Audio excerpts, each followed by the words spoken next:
Selain kasus penyanderaan pilot Susi Air, serangan lain yang dilakukan KKB juga meningkat dalam 3 bulan terakhir di tahun ini. Untuk itu harus ada penanganan serius terkait hal ini. Sejarah konflik Papua adalah sejarah tentang isu pelanggaran HAM, pengerahan militer untuk mengamankan Papua, menimbulkan resistensi dari sebagian masyarakat Papua karena pada praktiknya militer dianggap seringkali melakukan tindakan pelanggaran HAM atas nama keamanan negara. Meskipun sebenarnya tidak bisa dipungkiri bahwa militer sering melakukan tindakan di luar batas pengamanan yang seharusnya dilakukan karena pada dasarnya militer adalah alat negara yang berfungsi untuk menjaga keutuhan NKRI dengan cara apapun. Nah, sampai kapan sebenarnya Papua akan terus bergejolak? Apakah KKB benar-benar murni melakukan perlawanan atau hanya sebagai tanda kutip alat pemangku kepentingan baik di daerah atau pusat? Untuk mendiskusikannya, saya sudah terhubung dengan Deputi 5 Kantor Staf Kepresidenan Jaleswari Pramodawardhani. Selamat pagi Mbak Dani. Selamat pagi. Sehat Mbak Dani? Alhamdulillah sehat. Alhamdulillah. Terima kasih Bung Andi. Iya. Mbak Dani, jadi belakangan makin banyak ya kasus-kasus KKB yang bermunculan begitu. Nah, dari melihat adanya kasus penyanderaan pilot Susi Air yang sampai detik ini masih disandra, Anda sendiri sebenarnya bisa tidak sih menjelaskan KKB itu apa begitu, dan apakah ada undang-undang yang melindungi aksinya gitu? Oke. Terima kasih sebelumnya. Iya. Sebetulnya kalau kita melihat kondisi Papua secara umum itu kondusif dan aman di 42 kabupaten kota ya. Pembangunan kesejahteraan juga berjalan lancar, terbukti dari peningkatan indeks pembangunan manusia yang kita lihat itu adalah sebagai indikator objektif untuk mengukur soal bagaimana indeks pembangunan manusia di Papua itu terjadi peningkatan. Yang itu sejalan dengan adanya Impres nomor 9 2020 tentang percepatan pembangunan kesejahteraan di Papua. Tapi memang harus diakui, berbicara tentang Papua, kita memang tidak hanya bicara soal keamanan saja, soal kerawanan, soal tadi yang disampaikan Bung Anggi, tetapi juga kita bicara soal kesejahteraan. 10 tahun terakhir ini saya rasa kita hanya fokus di urusan kerawanan, kekerasan di Papua saja. Tetapi kita lupa bahwa soal kesejahteraan itu juga menjadi problem di Papua. Karena kita tahu bahkan kalau kita melihat di Kabupaten Duga misalnya, itu indeks pembangunan manusianya itu paling tertinggal di Indonesia gitu. Kalau kita sekitar 70-an 75 79 indeks pembangunan manusia di Indonesia ini rata-rata, kalau di Papua itu di Duga, di Kabupaten Duga itu yang kemudian salah satu distrik Paro yang tempat penyanderaan pilot Susi Air itu sekitar 40-an gitu, 45 sekian gitu. Nah, jadi ketimpangan ini bukan hanya persoalan di kerawanan wilayah yang sebetulnya itu tidak di semua daerah, Bung Anggi, tetapi hanya di titik gangguan keamanan tertentu yang berpusat di Kabupaten Duga, Kabupaten Intan Jaya, di mana saya dulu pernah sebagai tim TGPF pernah di sana gitu ya, yang kemudian kolega saya juga kena berondong KKB. Nah, kemudian Kabupaten Puncak dan Kabupaten Yahukimo. Nah, aktivitas gangguan keamanan ini memang didominasi serangan kelompok bersenjata terhadap fasilitas pemerintah, aparat keamanan dan masyarakat. Karena kelompok-kelompok ini merasa terganggu oleh adanya pembangunan dan pelayanan pemerintah. Aksi-aksi yang dilakukan di dalam kota Yahukimo dapat dilihat sebagai misalnya kemarin hampir paralel ya, itu sebagai pengalihan isu atas aksi-aksi kekerasan yang dilakukan di wilayah 3 kabupaten lainnya, misalnya seperti itu. Jadi memang kondisi Papua saat ini tidak seluruhnya Bung Anggi, tetapi memang ada sekitar 4-5 kabupaten yang perlu mendapatkan perhatian serius kita. Oke, Mbak Dani, posisinya adalah saya sangat setuju soal pembangunan ini ya, dan di pemerintahan saat ini juga kita perlu apresiasi peningkatan pembangunan yang begitu cepat di Papua begitu ya. Cuma kan konteks yang kita bicarakan di pagi hari ini adalah ini KKB-nya juga berbahaya gitu bagi warga ya. Memang mungkin kalau dari pernyataan yang Mbak Dani tadi adalah berapa sih persentase ya kenapa hanya kerawanan yang saja yang difokuskan begitu. Tapi kondisinya juga banyak warga yang terdampak, kemudian juga personil anggota TNI Polri kita yang juga meninggal dunia di sana, Mbak Dani. Iya, iya, iya, betul, betul. Apa yang disampaikan Bu Andi tadi itu benar bahwa memang kekerasan di Papua di 4 kabupaten itu memang memiliki kecenderungan meningkat dan bahkan peningkatan itu bukan hanya soal jumlah, tetapi memang sekarang kalau dulu serangan mereka itu terhadap masyarakat, terhadap TNI Polri, tetapi sekarang menyasar kepada fasilitas-fasilitas umum seperti kesehatan, transportasi, pendidikan, itu juga diserang mereka gitu. Dan itu inline dengan apa yang saya sebutkan tadi bahwa mereka juga gelisah dengan urusan pembangunan ini karena wilayah mereka menjadi semakin sempit dan propaganda-propaganda yang mereka lakukan juga semakin mungkin gapnya untuk validitasnya juga semakin dipertanyakan karena masyarakat juga merasakan itu gitu. Nah, kekerasan-kekerasan yang terus terjadi ini adalah sebetulnya mereka menebarkan ketakutan, rasa takut di tingkat masyarakat dan kita tahu bahwa sebetulnya kebijakan dulu Panglima yang lama itu tentang bagaimana kemudian kita lebih memfokuskan terhadap pembinaan teritorial, kemudian komunikasi sosial, itu sebetulnya memang cocok untuk wilayah yang normal. Oke. Wilayah yang normal, tetapi untuk wilayah-wilayah seperti yang saya sebutkan 4 kabupaten yang merah, daerah merah ini, memang perlu penegakan hukum yang masif, Bung Anggi. Jadi memang kemudian itu yang pertama. Yang kedua, tadi Bung Anggi mengatakan KKB, kelompok kriminal bersenjata. Tetapi sebetulnya kita juga belum satu untuk urusan penyebutan ini. Ada yang menyebutkan kelompok kriminal separatis bersenjata. Ada yang menyebutkan kelompok separatis teroris Papua. Ada banyak sekali sebutan-sebutan ini. Padahal sebutan-sebutan ini memiliki implikasi terhadap taktik operasional di lapangan gitu. Ketika kita bicara soal kelompok kriminal bersenjata, maka yang itu adalah penegakan hukum, yaitu kawan-kawan kepolisian yang ada di depan gitu. Tapi kalau kita bicara soal kelompok kriminal separatis bersenjata itu kawan-kawan TNI gitu. Nah, ini memang penting untuk bahkan kawan-kawan media mungkin juga punya sebutannya masing-masing gitu ya.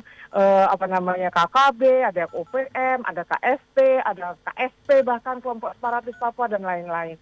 Jadi sebetulnya penyebutan yang beragam ini juga mungkin tidak menguntungkan dalam bagaimana mengimplementasikan teknik operasional di lapangan. Gitu. Oke, Mbak Dani, apa yang bisa pemerintah lakukan saat ini? Melihat kondisi inilah ya, gitu. Apakah harus lagi nambah yang meninggal dunia dulu, baru mendapatkan perhatian media, baru dilakukan sesuatu? Tapi kan begini, saya akan kutip ya, Ibu. Ini dari Mbak Dani, Kapolda Papua Irjen Matius Devakiri ini menyebut bahwa di tahun 2022 saja ini ada 43 korban jiwa dan 51 korban luka-luka.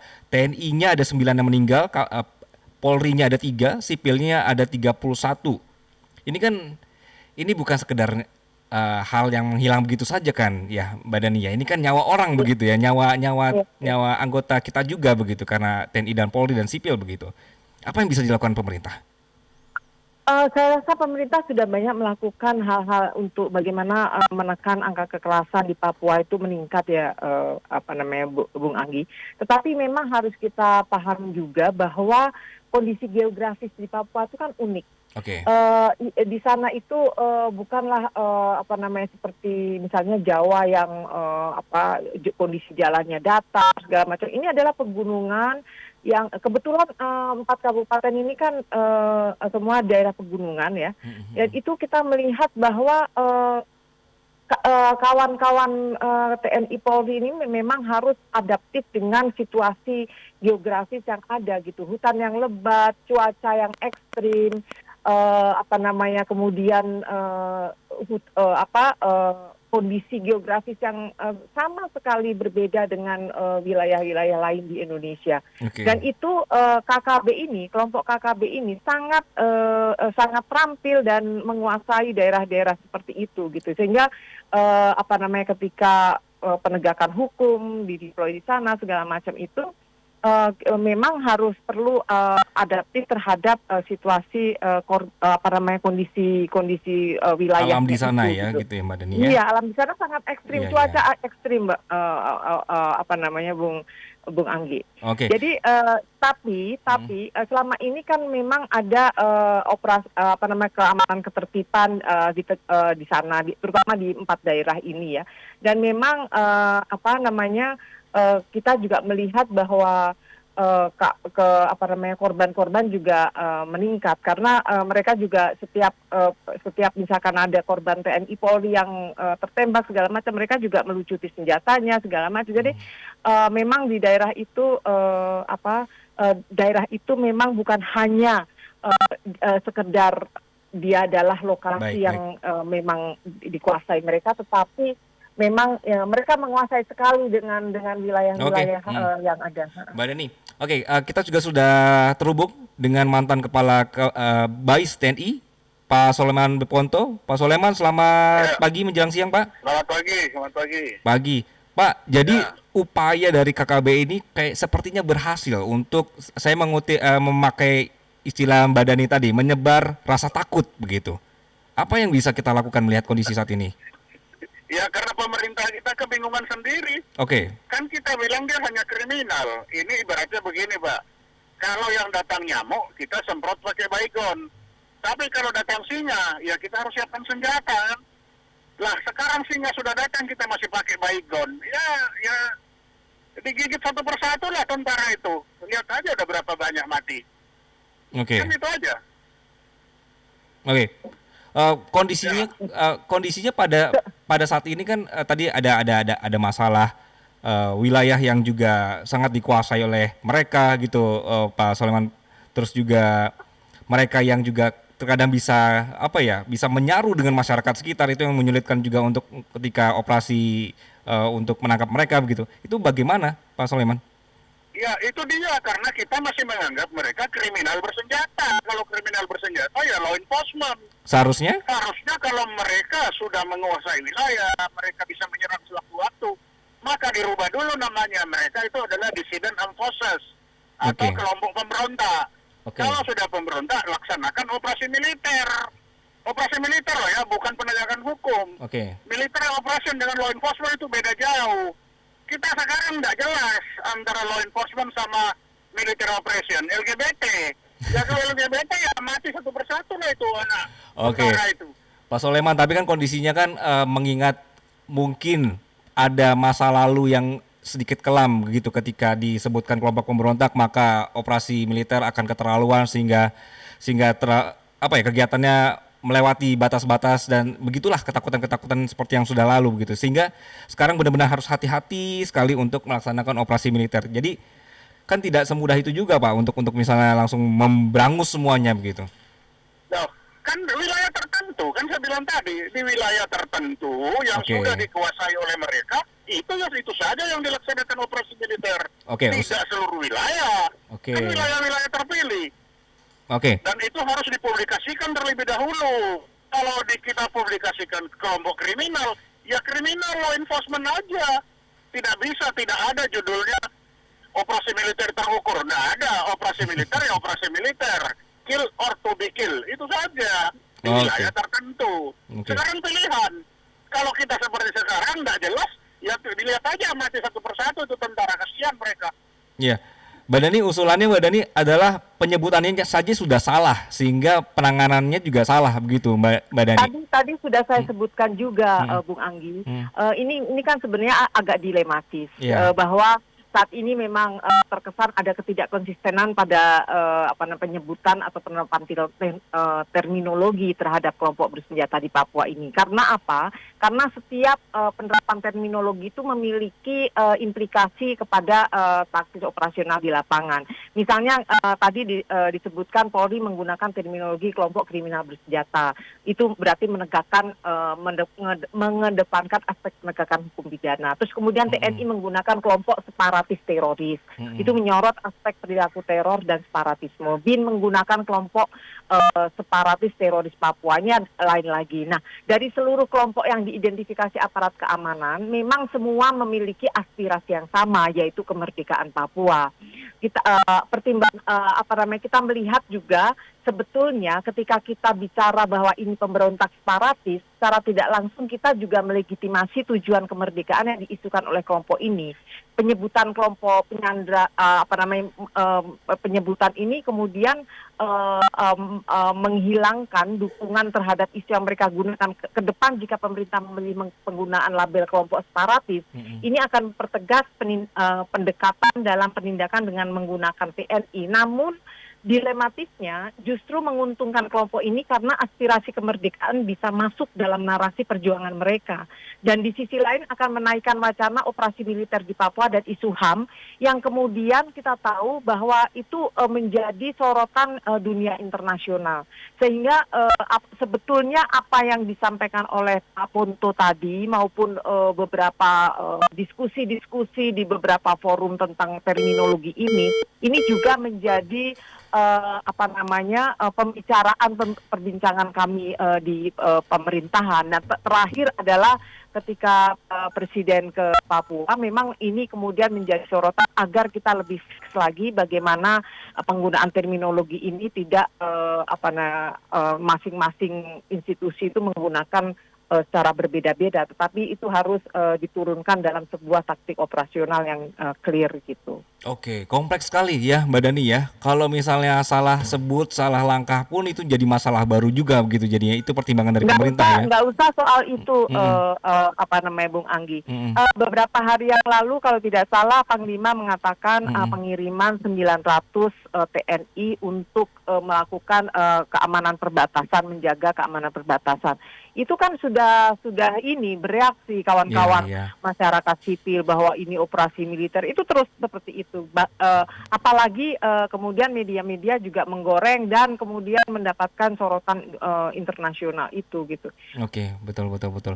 Mbak Dani, tadi kan sempat juga ya satu usulan dari Pak Ponto adalah kalau misal mau lebih keras nggak usah semuanya deh, satu wilayah itu aja misalnya. Apakah itu bisa menjadi pertimbangan pemerintah, Mbak Dani? Ya, itu masuk dalam pertimbangan kami dan itu sudah didiskusikan juga. Oke. Untuk saya ingin ke ini dulu deh, yang untuk pilot Susi Air, Mbak Dani, apa yang bisa dilakukan saat ini? Ini sudah memasuki lebih dari 1 bulan ya?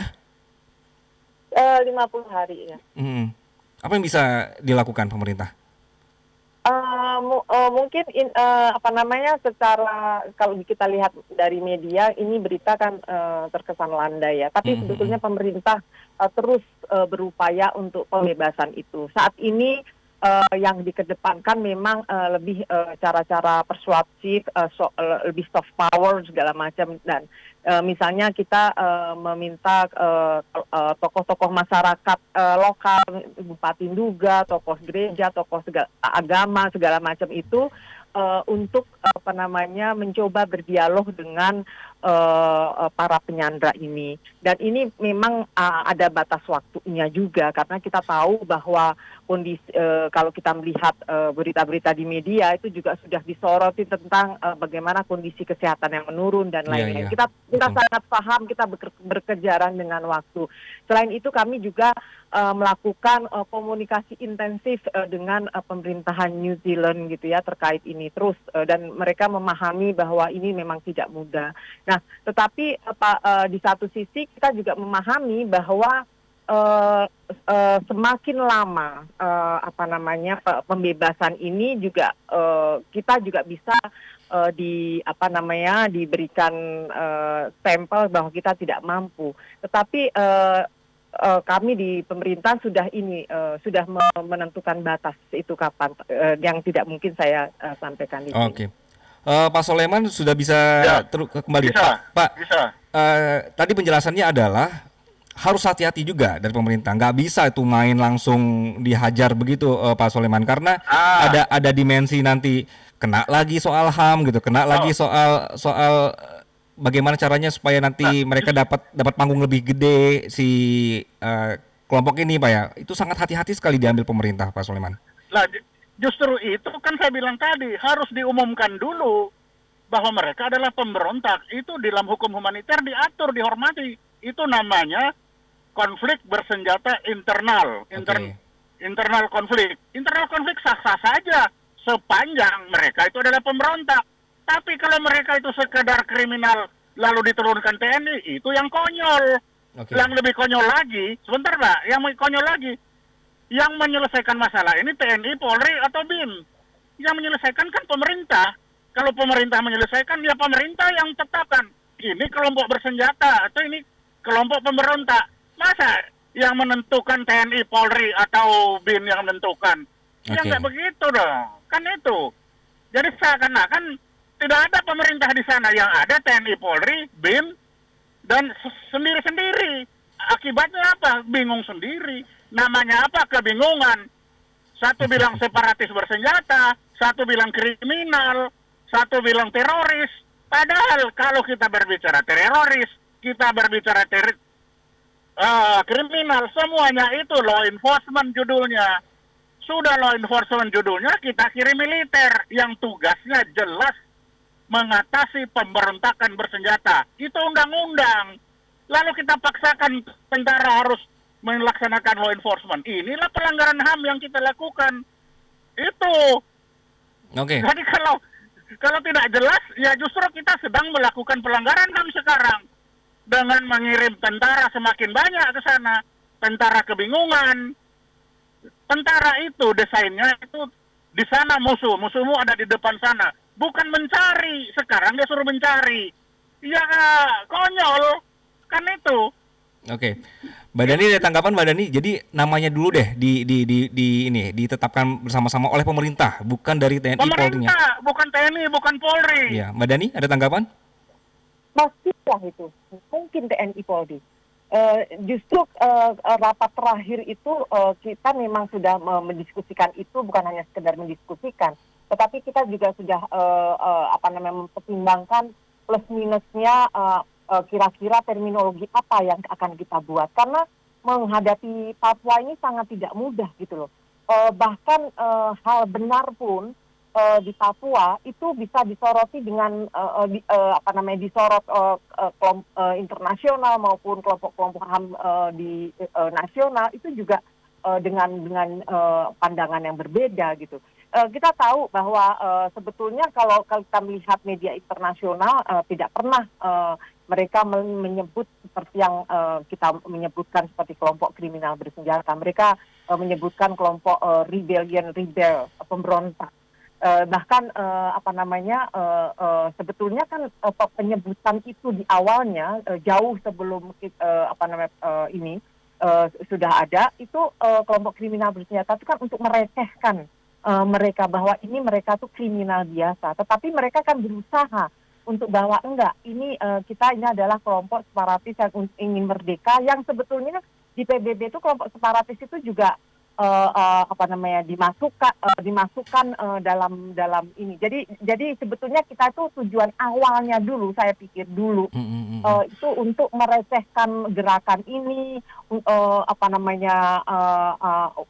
agar mereka tidak mendapat panggung yang lebih besar ya. Tetapi betul. Yeah. Tetapi di tingkat internasional kan kalau kita melihat media sekarang kan enggak, dan kita melihat seluruh kelompok yang ada di kekerasan yang ada di Papua itu semua aspirasinya aspirasi merdeka gitu. Nah, hal-hal inilah Bung Anggi kita sudah diskusikan terakhir Presiden ke Papua itu, dan Presiden concern sekali Presiden bertanya mengapa kekerasan di Papua meningkat, dan itu menjadi jawaban wajib para aparat keamanan di sana untuk ke presiden. Oke, Mbak Dhani, apa sih yang terakhir dari rapat terakhir pertemuan antara Mbak Dhani begitu ya dengan tim intinya presiden ya soal Papua ini? Yang bisa di-share aja deh. Saya tidak bisa menjelaskan ya, tetapi paling tidak dari apa yang menjadi kegelisahan kita pada diskusi pagi hari ini sudah terakomodir. Sebetulnya mungkin Pak Ponto akan bilang ini sudah terlalu lama dan lain-lain. Iya, betul. Tetapi sebetulnya kita mengkalkulasi betul setiap implikasi-implikasi dari apa yang akan kita tentukan, bahkan rapat dengan Kemlu dengan segala macam itu kaitannya dengan negara-negara lain juga yang berkaitan dengan hubungan luar negeri segala macam. Jadi kita memang nggak gegabah, kita pemerintah tidak membiarkan TNI Polri sendiri juga gitu. Oke, Pak Ponto, jadi tidak mudah juga begitu karena hal apapun, sekecil apapun nanti bisa ditwist di level internasional sehingga justru menyerang balik pemerintah. Jadi mesti hati-hati begitu. Ya, masalahnya begini, menyelesaikan masalah itu hanya dua, military operation atau law enforcement. Ya buktinya law enforcement nggak jalan kok. Kalau luar negeri menyatakan rebellion, kita jangan ikut rebellion. Kita bilang dissident armed forces. Kan dissident, pemberontak dia. Itu diterima, hukum internasional menerima bahwa government armed forces bisa berhadapan dengan dissident armed forces. Itu ada dalam hukum humaniter. Jadi tidak ada masalah, kita ketakutan kepada bayang-bayangan sendiri. Mbak Dhani, disebutkan ada perlindungan hukum internasional juga sebenarnya yang bisa dipakai Indonesia untuk membela diri ketika harus menggunakan cara yang lebih keras begitu, Mbak Dhani. Iya, kami juga mendiskusikan itu. Jadi saya yakin apa yang disampaikan oleh Pak Ponto tadi sebetulnya kan juga suasana kebatinan kawan-kawan TNI, apa yang disampaikan dalam rapat dengan presiden segala macam itu masuk dan itulah karena kita tahu bahwa ada beberapa opsi, ada hal-hal yang perlu kita pertimbangkan. Hukum humaniter pasti ada yang menyediakan seperti yang tadi Pak Ponto bicarakan itu, bahwa kita harus bagaimana kita itu yang pertama di pemerintahan memang harus satu dengan narasi yang tunggal gitu, bahwa yang paling minimal adalah bagaimana sih terminologi atau yang akan kita gunakan, karena itu punya implikasi bagaimana taktis operasional di lapangan seperti yang tadi kita diskusikan. Jadi terima kasih Bung Anggi. Sebetulnya diskusi ini sebetulnya saya hanya bisa membicarakan ini juga menjadi concern pemerintah. Ini menjadi concern pemerintah. Dan kita kalau misalkan terkesan ini kenapa nggak buru-buru ya? Kita karena kita juga harus mempertimbangkan situasi kondisi yang ada sekarang ini. Tapi apa yang disampaikan dalam diskusi kita pagi hari ini yang disampaikan oleh Pak Ponto ini menjadi masukan juga ya buat pemerintah ya. Baru yang sudah kita diskusikan. Baik. Iya pasti. Baik. Terima kasih sekali untuk Deputi 5 Kantor Staf Kepresidenan Jaleswari Pramodawardhani dan juga mantan Kepala BAIS TNI Soleman B. Ponto sudah mencerahkan di program Morning Traffic. Salam sehat dan kembali sehat beraktivitas.